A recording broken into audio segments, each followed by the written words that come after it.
Okay, great. Well, I'll begin. Tanchi, hello, bonjour. Everyone, all are presenting our presence listeners and our friends who are joining us here live today on Zoom for the third episode. Last month's episode, we had Dr. Trudy Cardinal with us, with myself. I'm Dr. Janice Cindy Gaudet. I go by Cindy. I'm at the assistant professor at Campus Saint-Jean.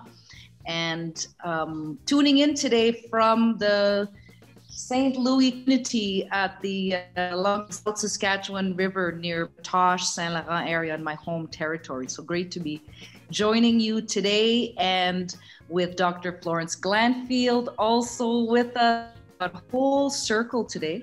And we're so grateful to have Dr. Trudy Cardinal, who was, as I mentioned, our guest last week, speaking about her beadwork. And as you've noticed on our podcast, we had Trudy live beading and sharing us the teachings and the medicine and the beauty of her gift of beading. And so we're passing the sharing abilities, just exploring and dreaming different ways of doing a podcast as a collective, as a community.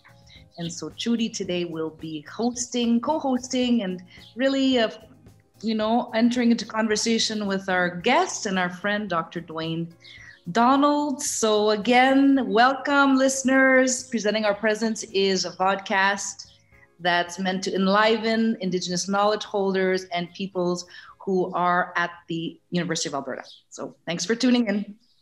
Off to you, passing it to you, Trudy.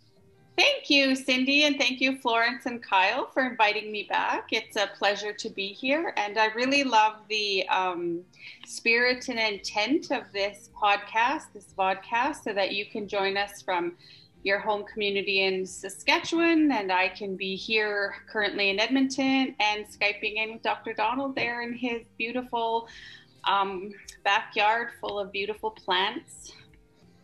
And hopefully Harlow somewhere in the background. So welcome, Dwayne.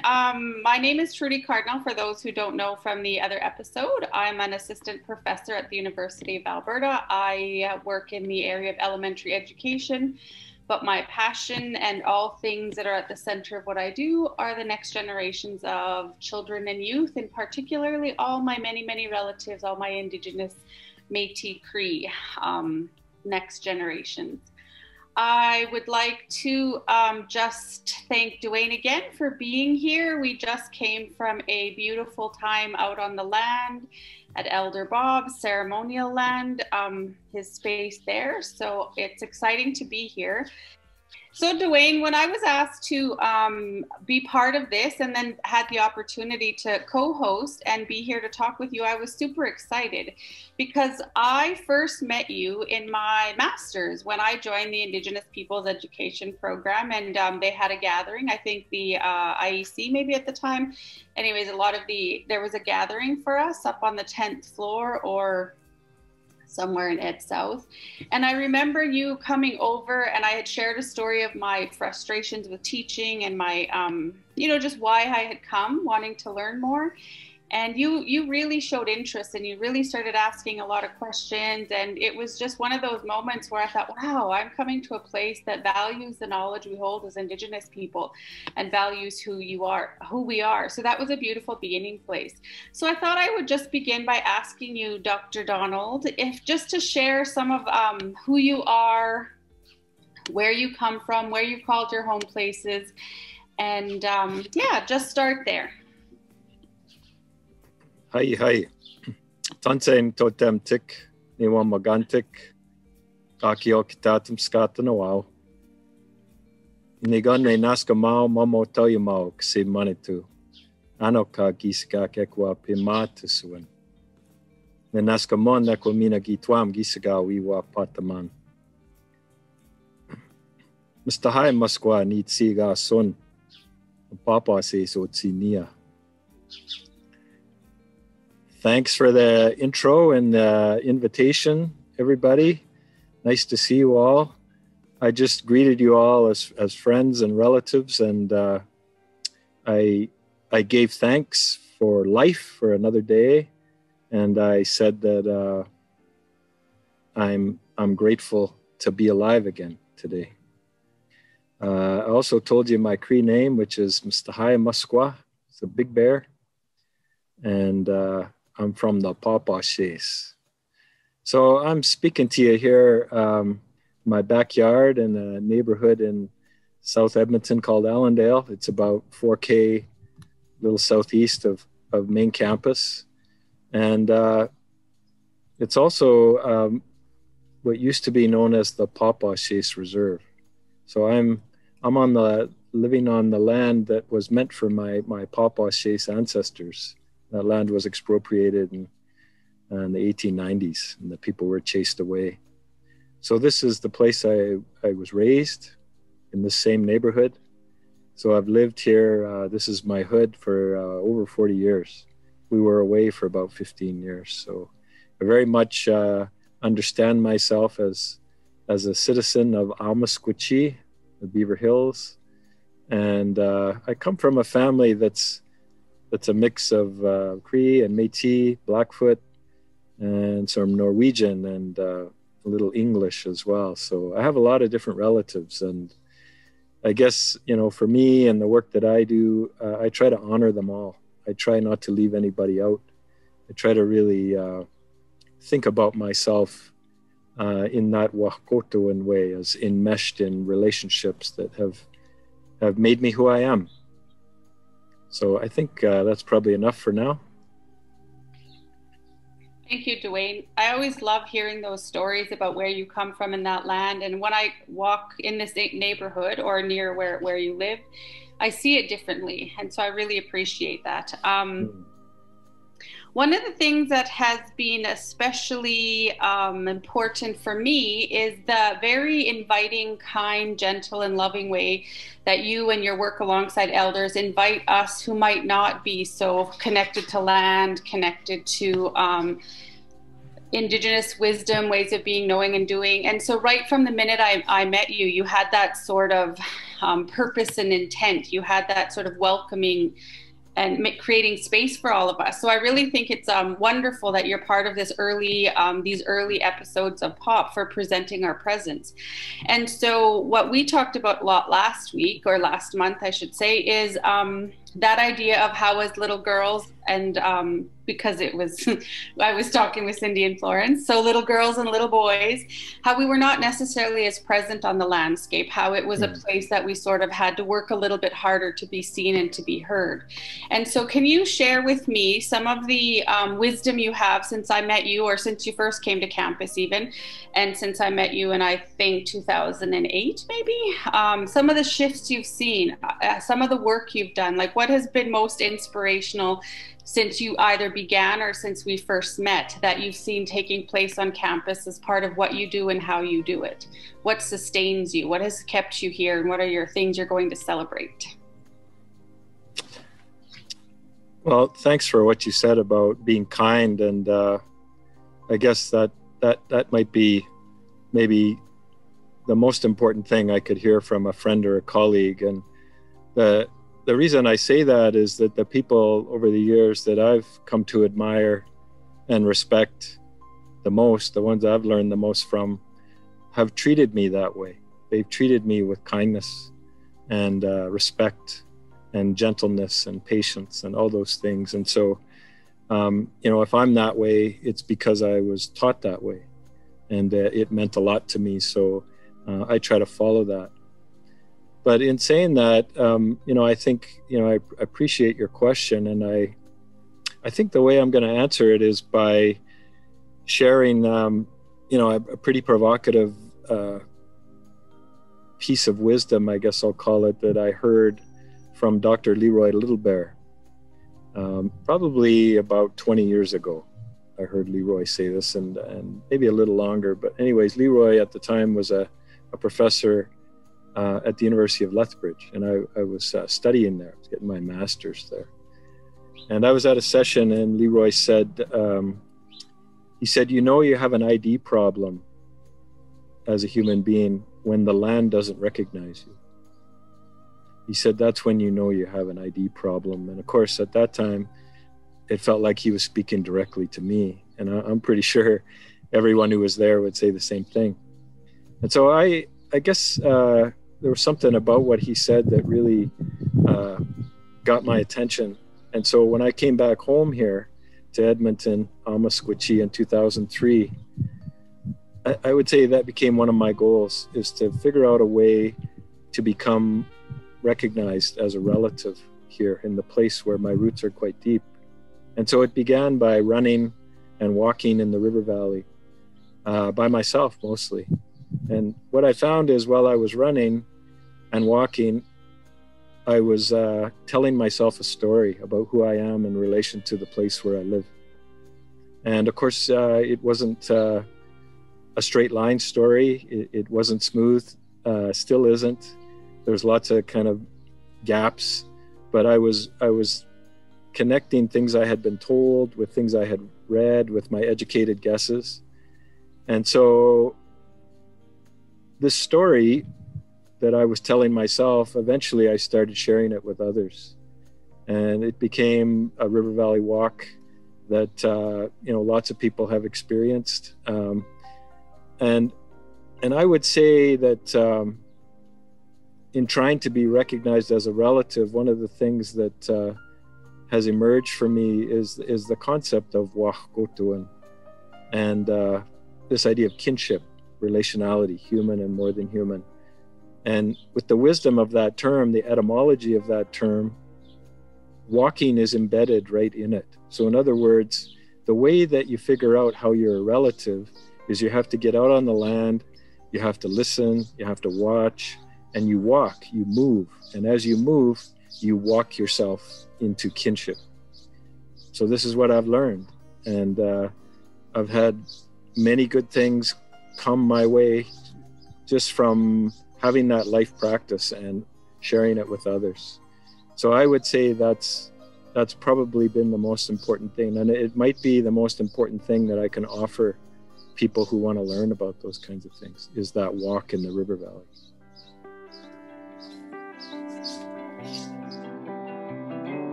Beautiful. Thank you so much, Dwayne, for sharing what draws you, where you first started to learn about those stories of the river valley and who you are in relation and how you connect. Because I can remember first learning from you and I was so super excited about it all. And I was also reading a book about running barefoot. I forget the name of the title of the book. So I actually would got my sister-in-law to make me moccasins that were double-soled so that I wasn't quite ready to run barefoot, but I was sort of emulating that. Back in the day, that sort of been our ancestors. We would have been running barefoot in the river valley and moose hide, that hometown moose hide moccasins. And so in those same ways that you were doing that, I was secretly on my own, following in those footsteps and trying to understand that same sense. And then so these little tidbits that you shared throughout different talks I've heard, you always stay with me, and then I sort of add them to my own bundle and I think about them. And then I think about, okay, who am I going to be in relation? Because sometimes when I try to be Dr. Dwayne Donald and I'm not, it creates a little bit of angst in me. So thank you for always sharing in these humorous and good ways, things that I can experience, and then leaving it so open and always that it's not meant to be prescriptive, but here's an experience. Now, what does that mean to you? How are you going to take that forward? Mm-hmm. So thank you for that. I would also like to ask you now, so some of what we talked about last month was a little bit about, and you, as you well know, since you've been part of many conversations, sometimes I struggle a bit on the landscape of academia and institutions and schooling as I'm trying to find out how can I be a good Cree-Métis auntie, good Cree-Métis cookum, that way of living with children and loving them, and even just living with other people and really wanting to be relational and kind and compassionate, sometimes bumps with policies. And so I've had to find ways to thrive and be sustained and find my purpose on this landscape. And so I'm wondering about your experience. You don't have to air all your tensions, but But what sustains you and what keeps you here in academia and what inspires you? Like, what is your goal for the next, you've done this beautiful coming to know who you are, the river valley, connecting to the land, to all of the things that you're doing here on campus, which has opened up the door for so many of us who've come behind you. So what would you say is your vision for the next little while, and what keeps you here, what sustains you, and what's your goal as you move forward? Well, I've been gifted traditional names, and those names have really been a beautiful guide for me. And of course, it wasn't always obvious, what those names were about or why I got them. What I didn't mention when I introduced myself is that I also have a Blackfoot name, and this name that I received, it came as a surprise almost 30 years ago.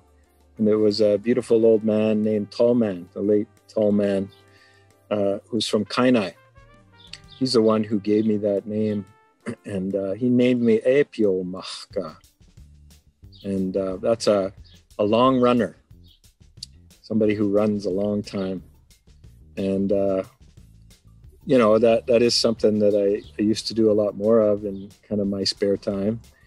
And so that name made sense in that way. But I asked Tall Man to tell me more about that name. And when I did, he went like this with his hands. And he said to me, you got a group of people who live over here, and you got another group of people who live over here. And he said, they don't know each other very well. They don't understand each other. They don't know each other's stories. They don't interact. He said, what you're going to do in your life is you're going to spend time with these people, and you're going to run over here, and you're going to spend time with these people, and you're going to keep running back and forth. And he said, you bring them closer together. So, like I said, that was almost 30 years ago. And I often say that's a pretty good job description right there, And so then, my Cree name, Mr. Hai Muskwa, I've been learning, try to keep learning, but that big bear, grizzly, is associated with healing. So they're healers. And so over the years that, the elder has told me that, you're involved in healing. That's what you do. And when he first started saying that to me, I was kind of uncomfortable with that because I thought, well, I study curriculum. I don't think I'm a healer, right? But now I think I realize why that name came and what he is talking about. And so it's about Indigenous Canadian relations. It's about understanding relationship denial. It's about understanding my role in trying to repair those relationships, trying to help people understand each other better, to bring that healing about so we can proceed differently.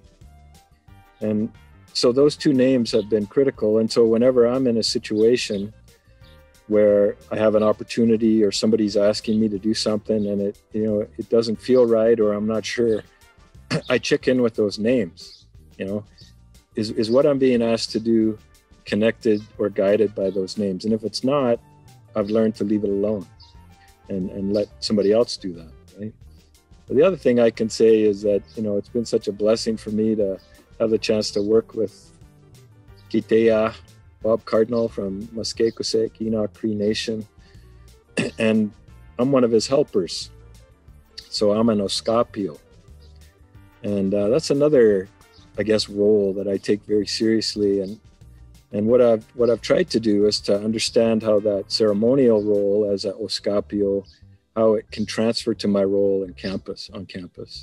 And how can I also be a helper in my role on campus? And of course, as a helper, what you try to do is you try to support people. You try to give them guidance.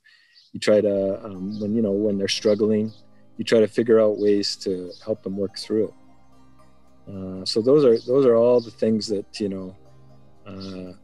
are important to me, that have really helped me figure out what I'm supposed to be doing. And I guess as far as the future goes, I don't really see that changing. I'm gonna hang on to those names and that role. as long as I'm doing what I'm doing on campus. Beautiful. As always, I could just sit and listen to you all day. So thank you. I really appreciate all the stories you share and just every opportunity I get to be alongside you. So I would just like at this time to invite Cindy to share some of her, to have a chance to be in conversation with you. So I always love how our circles grow. I remember just meeting a few people and being so like intimidated by all these famous people. I had all these scholarly crushes on all these Indigenous scholars. I'm like, oh, I want to be like you. And so as the circle grows and our community gets bigger, I always feel all the more safer and just better for it. So Dr. Gaudet. Merci, Trudy. And so great to, as you said, be sitting here in this circle and listening to you, Dwayne, and it just kind of bringing me back to the walks you've done with my class and some of our students, and just those teachings and the importance of that connection. And I see the ripple effect of within myself, but also with my students every time that it's the highlight of the courses, your river walks, and it's the highlight of that entire, helps makes entire sense of what we think about Indigenous health, which is the name of my course, or Indigenous education. So just so you're just kind of reaffirming for me once again so many different pieces in terms of also our name and how it guides us. And so yeah, you're helping me. It's like, oh yes, go back to your name, Cindy. Go back to that name. It is the job description, you know, and I forgot about that. You reminded me of that. And put ourselves in relation to the Wakota Win way. So I feel like I need to sit with that again, but also thinking about, and Trudy did that last week also, thinking critically about this notion of identity and how we think of our identity as Indigenous people, which is so much beyond these constitutional categories that we've been given, right? And then inviting our students to think that way, and inviting those who we do work with, and all of that. So, and one piece I want to share with you in terms of the land remembering us, like last week. So I'm back on at South Saskatchewan River, and I'm trying to adjust from being in an urban, working at home, to now I'm on the land and back home. And it always takes me a good week to get to another pace, to hear the birds again, to pay attention, like heighten my awareness to be heightened. And I usually transition in a gentle way, or sometimes not so gentle way in terms of that transition. But this week, in my meditation, what came to me, I felt lonesome. And I asked myself, I wonder if the land is lonesome. I wonder if the land is lonesome for me. And it just shifted that entire thinking outside of just my little self to that relationship, that connection piece to the land. And so anyway, share that with you. And in this kind of made me think about what you were talking about, the ID problem. And so, is that something that you think about or reflect on, like the land is lonesome, could potentially be lonesome for us to visit, for us to hear, to walk, and what happens in that lonesomeness of, we know as humans, but what about the land, and all that means in its complexity. It is something that I think about a lot, Cindy, and thanks for what you said. I think it brought a lot of things to mind for me. And I would say that issue that you mentioned about the land or a place being lonely, I think I've felt that. And I'm not trying to be too mystical about this, but I think it's something that based on how we live our lives now and how we've been formally educated, it's something that we've been trained to kind of ignore. And so this is something that, when I was a high school teacher at Kainai High School, it was a late Narcissus Blood was the one who really encouraged me to understand places as living relatives.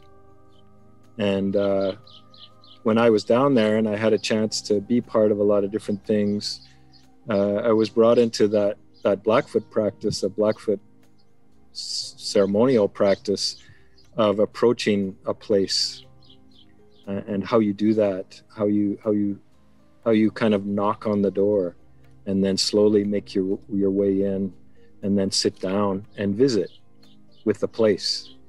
This was a totally new thing for me. It's something that took a long time for me to try to, I would say, adjust to and understand and do for myself, I would say. But a few years ago, Elder Bob Cardinal and I together we taught a course called Holistic Approaches to Life and Living, which is based on the lunar calendar. And so with the class, we met each moon, and the purpose was to connect people with the teachings for each moon, according to the calendar that we become aware of for this area here where we live. And so after being together for a whole trip around the sun, for a whole 13 moon cycle, we went on a trip. And the purpose of the trip was to visit places, sacred places. And so we went to several east of Edmonton, south and east of Edmonton. These are mostly buffalo stone places. And one of the places we went to where we had a ceremony was Sounding Lake. And Sounding Lake, it has a very ancient, beautiful, sacred story of that place and what happened there. And it has to do with the buffalo. And of course, they're not there anymore. Right? We don't see them. And so, I had the sense that lake is missing buffalo. It's missing the pipe. It's missing anybody who approaches it as a living relative. And of course, the elder is the one who was able to do that for us, to greet that place for us. And so what you're talking about is, it's something I've experienced, had the chance to experience in different places. And I guess I've come to see that what you're talking about, or what you mentioned, people all around the world have ways, traditions that connect them according to their own traditions. And so part of our task is to try to help people recover some of that, wherever they are, wherever they're from. So that's the way I see it. Yeah, that's beautiful. It's certainly making me think about just that being a living relative, which is kind of where you always bring to, for me anyway, is this how to be a human being, and therefore how do we be in relationship as living relatives to place. And I think about that, the work is in places quite often, and the effort it requires to hear, the effort and the practice of walking. So hi, merci for this beautiful sharing and teachings that will continue to make me think even more, and also those who are with us.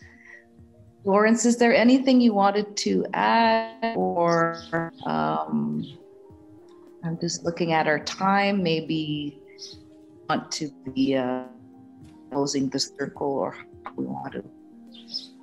Thank you, Cindy. Dwayne, thank you so much for sharing your wisdom and your teachings with us this afternoon, or today, for presenting our presence, and Trudy for co-hosting.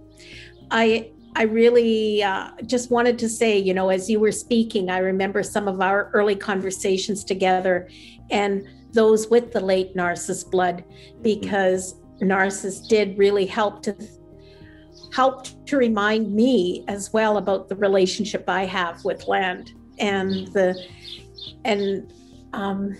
so I really appreciate that. And we're just so lucky and fortunate to have you as a colleague and as a friend, and to be part of our session today, and to be part of presenting our presence. Mm-hmm. And I think I look forward to I know that we're hoping that you will host or co-host presenting our presence next. And so thank you for doing that as well.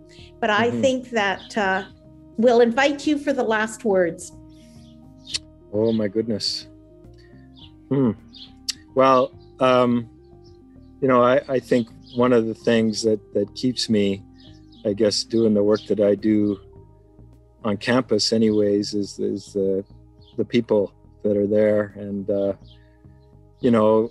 three of you are, a big part of that picture. And, I just want to acknowledge the support that Florence gave me early on. And Florence was the chair of the department, secondary. And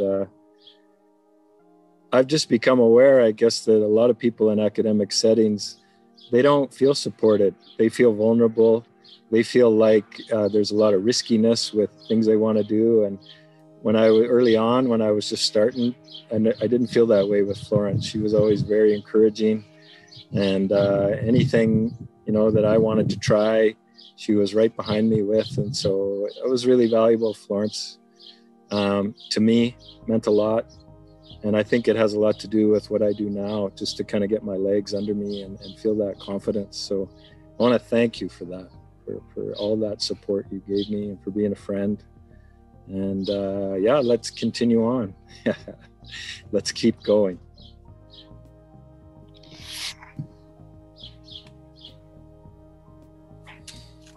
Écossais? The final thing I just want to say is, Dwayne, I'm really humbled by your words. I am so grateful by that. Your words. I don't know. I'm at a loss of words. Let me just say. So I appreciate you saying that, and it fills my heart. Oh, that's good. It's the truth. So, yeah. Well, on those beautiful words, what a way to end this. It's all full of love, kindness, and compassion, as it's always meant to be. And this is the circle that I was nurtured into academia. And so hi to everybody. Mm-hmm. Yeah, enjoy the rest of the day, and we'll see you later. Merci. Bye. Bye-bye.